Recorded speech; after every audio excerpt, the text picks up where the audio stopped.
Alors, rebonjour à tous et merci d'être là pour la suite de l'informateur du, eh oui, le 10 janvier 2019, midi 36, heure du Québec.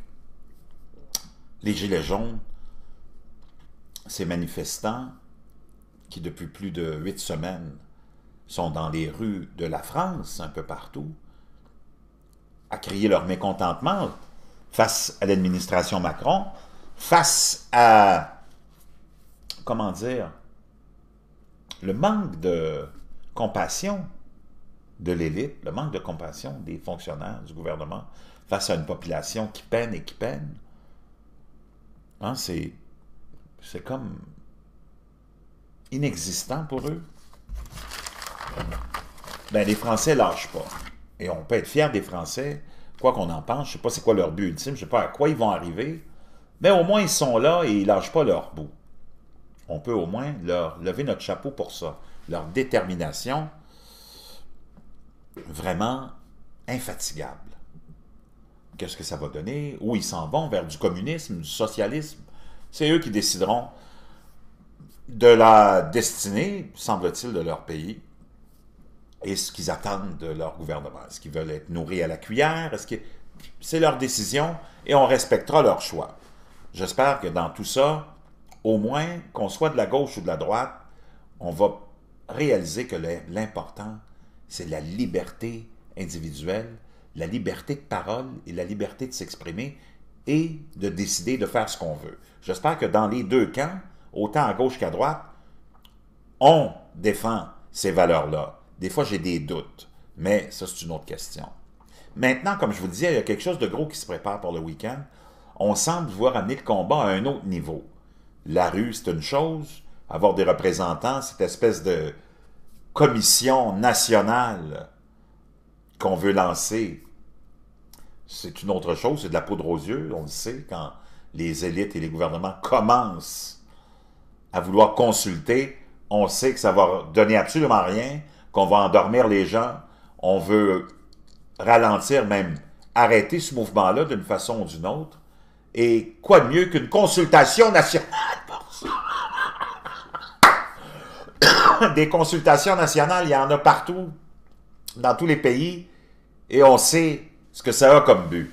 Mais les Gilets jaunes, des gens parmi ces manifestants-là ont une idée incroyable pour la fin de semaine, et c'est celui d'aller faire des retraits massifs dans les banques pour essayer de faire effondrer le système d'une façon ou d'une autre, ou l'euro, ou enfin le gouvernement, les banques centrales.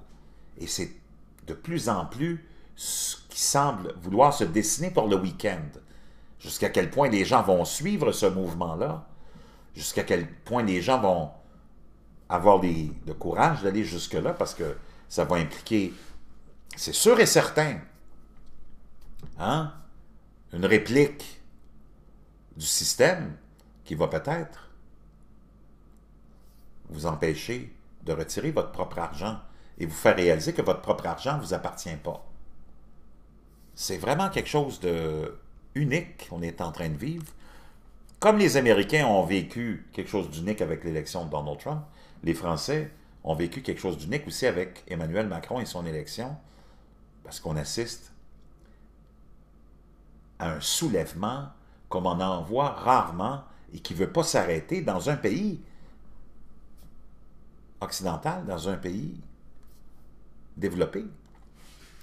Des gens qui sont rendus au bout du rouleau et qui sont plus capables de même répondre à leurs besoins les plus élémentaires. Donc, des manifestants français en costume jaune menacent de se lancer, des fameux gilets jaunes, de se lancer en banque avec des retraits massifs en espèces et de récupérer notre pain du gouvernement.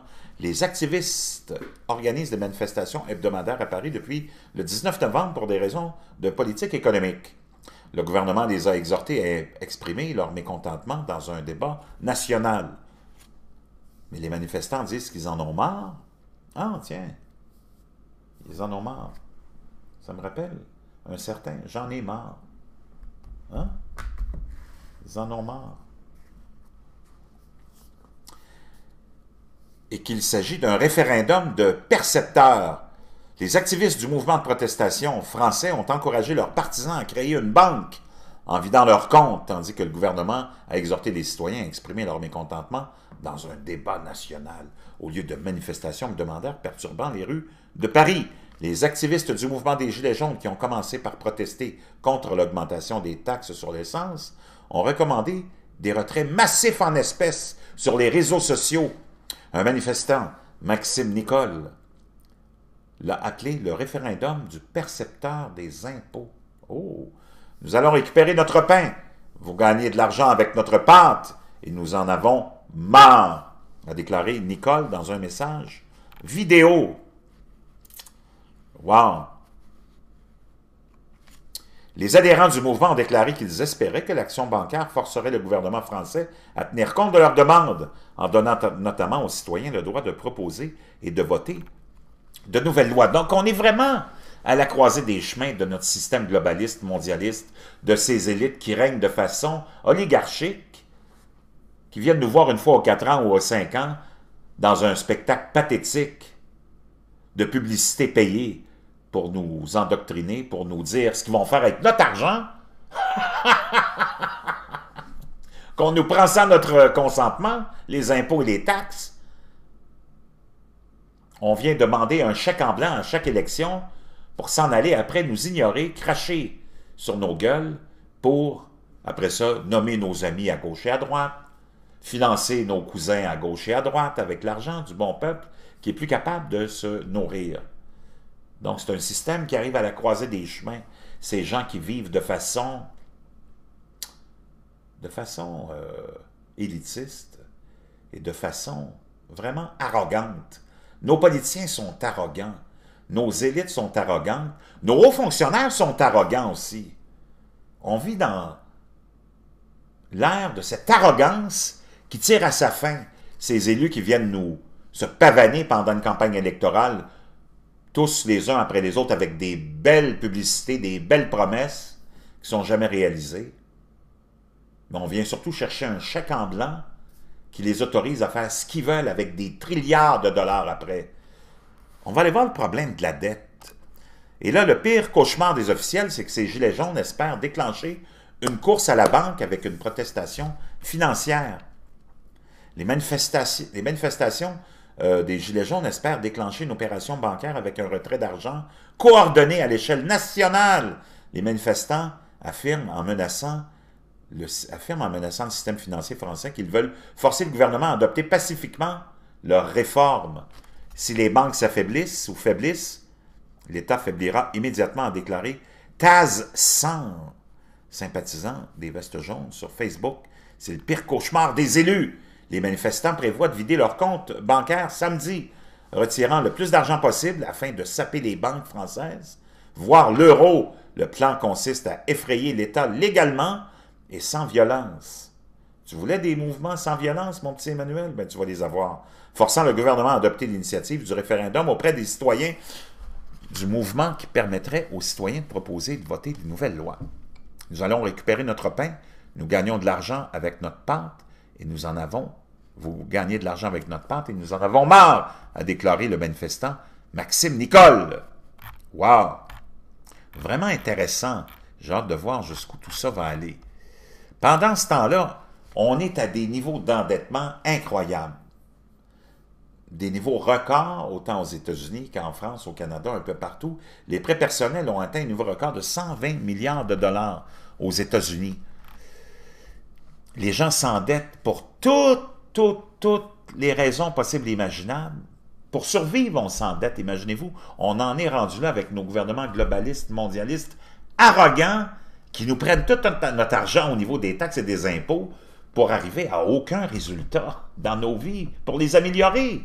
On nous enlève, on nous demande de se sacrifier en payant des impôts et des taxes et des frais de toutes sortes pour survivre dans ce gouvernement, dans cette société administrée par des gros gouvernements. On nous demande des sacrifices énormes. On récolte des trilliards de dollars, mais où s'en va cet argent-là? Il ne vient pas, en tout cas, pour améliorer nos vies, puis améliorer le système, puis améliorer la vie des populations mondiales. Tout le monde est dans la misère la plus totale. Il est où cet argent-là? C'est ça la question. Ça vous donne une horloge, une idée de l'horloge de la dette mondiale. Ça, c'est l'horloge mondiale de la dette. Wow! Ça peut vous dire une chose. Zzz. Il semble que chaque seconde au monde s'endette, chaque seconde nous endette davantage. Wow! Regardez le montant de la dette globale. Ici, tu l'as par pays. Je vous laisserai ce lien-là, si vous voulez. Ça nous vient du Economist. Ça, c'est les dollars. Ça, c'est les milliers de dollars. Ça, c'est les millions de dollars. Ça, c'est les milliards de dollars. Ça, c'est les trilliards de dollars. Aïe, aïe, aïe, aïe, aïe, aïe, aïe. La dette mondiale atteint de nouveaux records. L'ensemble des dettes sur la planète représente 237 milliards de dollars, un niveau historique.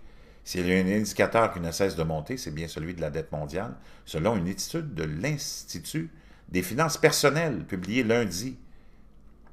L'ensemble des dettes accumulées à travers la planète a atteint un nouveau record à la fin de 2017. Au total, les créances cumulées des États, des entreprises et des ménages représentaient 237 milliards de dollars, ou 192 milliards d'euros, entre le 3e et le 4e trimestre de 2017. Pas pour une année, à peine pour un trimestre. Le montant global de la dette a augmenté de 11 milliards de dollars, soit l'équivalent du PIB annuel de la Chine. Selon l'IF, cette hausse s'explique notamment par deux facteurs. D'une part, la progression globale du niveau de la dette des ménages, en particulier dans les pays développés, et à ce petit jeu, c'est l'Europe, qui est la zone géographiquement la plus touchée. La dette des ménages, en pourcentage du PIB, est au plus bas en France, est au plus haut en France, en Belgique, au Luxembourg, en Norvège, en Suisse et en Suède. Seuls les ménages irlandais et italiens affichent des niveaux d'endettement en pourcentage du PIB inférieurs à 50%. D'autre part, les niveaux de ratio de la dette historiquement élevés dans des pays comme l'Argentine, le Nigeria, la Turquie ou la Chine, ces pays sont touchés, au-delà de la hausse de la dette de leurs ménages, par la forte hausse de la dette de leur secteur financier. À noter toutefois que si la dette mondiale atteint un record en termes de valeur, elle continue de diminuer par rapport au PIB mondial. Wow! Donc, chers amis, on s'endette pour les prêts, pour étudier, pour se diplômer, on s'endette pour la voiture, on s'endette pour la maison, on s'endette pour s'habiller, on s'endette pour tout, parce qu'on est dans un monde de fous. On est dans un monde de fous parce que les gouvernements nous ont poussé à être dans un monde de fous. Parce que les gouvernements, plus ils sont gros, plus ils ont besoin d'argent. Comment on arrive à avoir de l'argent avec plus de taxes et d'impôts? Comment on arrive à avoir plus de taxes et d'impôts? C'est en vous demandant de consommer de plus en plus. C'est un cercle complètement infernal dans lequel on est. On nous enlève des impôts et des taxes sous prétexte d'améliorer la vie du monde. C'est tout le contraire qui arrive. Donc, on est vraiment à la croisée des chemins, chers amis. Et le mouvement des Gilets jaunes semble vouloir amener le combat à un autre niveau. On veut faire tomber. On veut faire tomber le système, les banques centrales. Wow! Vraiment, très intéressant ce qui nous attend ce week-end et dans les jours et semaines à venir. J'ai hâte de voir la réponse du gouvernement et du système et des banques face à ça. Wow! Tout un combat que les Français sont en train de mener. Mais j'espère que ça inclut le combat de la liberté. La liberté de parole, la liberté individuelle aussi. Sinon, on s'enligne vraiment dans quelque chose de très, très, très dangereux. Je vous reviens.